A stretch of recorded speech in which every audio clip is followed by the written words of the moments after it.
வான் அளந்த தமிழ்த்தாயின் பாலை கேட்பேன், வைகை நதி புலவர்களின் மூளை கேட்பேன், தேன் அளந்த தமிழ்ச்சங்க ஓலை கேட்பேன், தென்னாழி தின்ற தமிழ் தாளை கேட்பேன், ஞான மகன் வள்ளுவனின் கோலை கேட்பேன், ராஜராஜன் வைத்திருந்த வாளை கேட்பேன் என்று எனக்கு தமிழ் கற்பித்த என்னுடைய அன்னை பரமேஸ்வரியை வணங்கி 2 நிமிடங்களுக்கு இன்னும் 2 நிமிடங்கள் சேர்த்து அருள இருக்கிற புதுக்கோட்டை தமிழ்ச்சங்கத்துக்கு இப்போதே நன்றி கூறி என்னுடைய ஏற்புரையை தொடங்குகின்றேன்.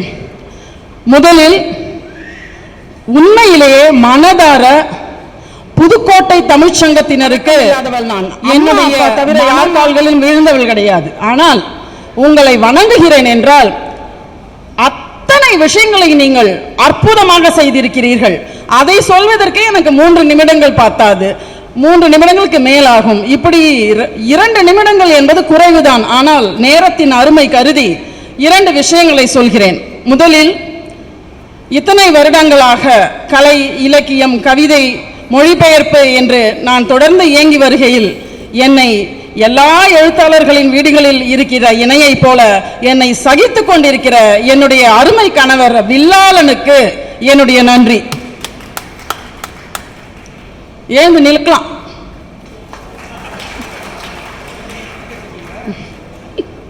ஸ்டாண்ட் அப் தான். இதெல்லாம் என்னுடைய டைம்ல வராது. இப்பதான் என் டைம் தொடங்குது. இப்பதான் ஏற்புரை தொடங்குது அஃபிஷியலி. தங்கம் ஐயா அவர்கள் வந்து எல்லாரையும் இன்ட்ரடியூஸ் பண்றப்ப நானும் என்னை பத்தி சொல்வாரு அப்படின்னு வெயிட் பண்றேன். அவர் சொல்லலை, அதனால நான் இப்ப சொல்றேன். அதுக்கு ஒரு காரணம் இருக்கு. நான் வந்து காமர்ஸ்ல ஒரு PhD, MBAல ஒரு PhD, 2 PhD நான் பண்ணியிருக்கேன். ஆனா அது அவர் சொல்லலை. ஏன்னா அவருக்கு அது தெரியாது. யாரோ ஒருத்தவங்க தமிழ்ச்சங்கத்துல வந்து விருது கொடுக்கறத பத்தி ஏதோ சொன்னாங்க அப்படின்னு சொன்னார் இல்லைங்களா. என்ன அவருக்கு யாருன்னே தெரியாதுங்க. நான் என்ன படிச்சிருக்கிறேன்னு அவருக்கு தெரியாது. அப்படி வெறும் பிரதியை மட்டும், வெறும்னு சொல்லக்கூடாது, பிரதியை மட்டுமே பார்த்து அளிக்கப்படுகிற ஒரு விருது. இன்னும் 2 விஷயங்களை சொல்லி நான் நிறைவு செய்கிறேன். இந்த ஃபேஸ்புக்கில் என்ன வேணா எழுதலாமா அப்படின்னு ஒரு கேள்வி கேட்டார். ஆக்சுவலாக நான் வந்து மொழிபெயர்ப்பு பற்றி ஏற்புரைக்கு சொல்லணும்னு சில விஷயங்களை நினைத்திருந்தேன். ஆனால் அதெல்லாம் நான் இப்போ சொல்லவே விரும்பலை. அதை விட முக்கியமானது இதை நான் சொல்லணும்னு நினைக்கிறேன். என்னையும் உங்களுக்கு யாரோ ஒரு நபரின், அந்த நபருடைய பெயரை குறிப்பிட்டு பரிந்துரையின் பேரில் தான் உங்களுக்கு இந்த விருது வழங்கப்பட்டிருக்கிறது அப்படின்னு ஃபேஸ்புக்கில் எழுதியிருந்தாங்க. ஒரு கோவம் வந்தது பாருங்க எனக்கு. அப்படியே பத்ரகாளி மாதிரி ஆயிட்டேன் நான். எப்படி இப்படி சொல்லலாம், எப்படி இப்படி போச்சுன்னு, ஒரு நிமிஷம் சார், எப்படி இப்படி நீ சொல்ல போச்சுன்னு எல்லாம் 9 தாட்ஸ் எனக்கு அப்படியே பறக்குது. அப்புறம் நான் யோசிச்சேன், இதுக்கு நம்ம எந்த பதில் சொன்னாலும் அது சரியான பதிலா இருக்காது. ஏன்னா நம்ம அதுக்கெல்லாம் முக்கியத்துவம் கொடுக்க கூடாது அப்படின்னு தோணுச்சு. அதுக்கு தொடர்பா நான் ஒரு விஷயத்தை இங்க சொல்ல விரும்புறேன். ஐயா நீங்க இப்படி நின்னீங்கன்னா எனக்கு பேசவே வராது.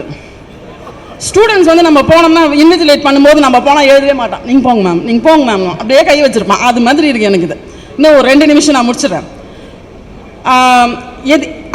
அவருக்கான பதிலாக நான் இங்கே இதை பதிவு பண்ணுறேன்.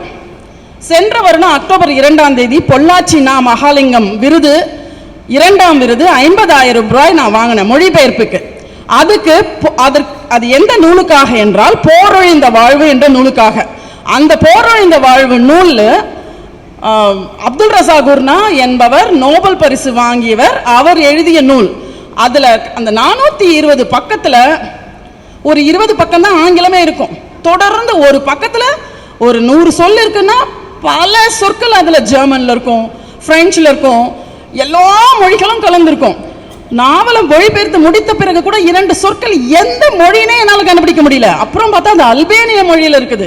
இப்படி இரவு பகலாக 1 வருடம் மொழிபெயர்த்த அந்த நூலை நான்.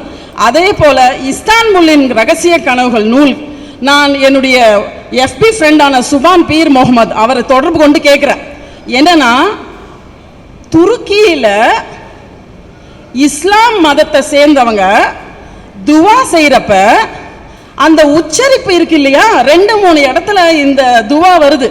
அந்த உச்சரிப்பும் நான் வந்து வேலூரை சேர்ந்தவள், முத்திரங்க அரசு கலைக்கல்லூரியில் வணிகவியல் துறையில் பணியாற்றுறேன். நிறைய இஸ்லாமியர்கள் சூழ்ந்திருக்கிற இடத்து நடுவில் தான் நாங்கள் வீடே இருந்தோம். சின்ன குழந்தையிலேருந்து அங்கே தான் வளர்ந்தேன்.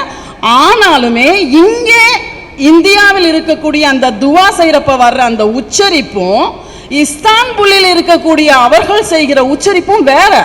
இந்த துவாவுக்காக நான் அவரை தொடர்பு கொண்டு அவர் இதுல பாண்டித்யம் பெற்ற ஒரு பெண்ணை எனக்கு அறிமுகம் செய்து வைத்து போன்ல அவங்க அதை அப்படியே எனக்கு போட்டோ எடுத்து அனுப்புறாங்க, எப்படி துவா பண்றாங்கன்னு.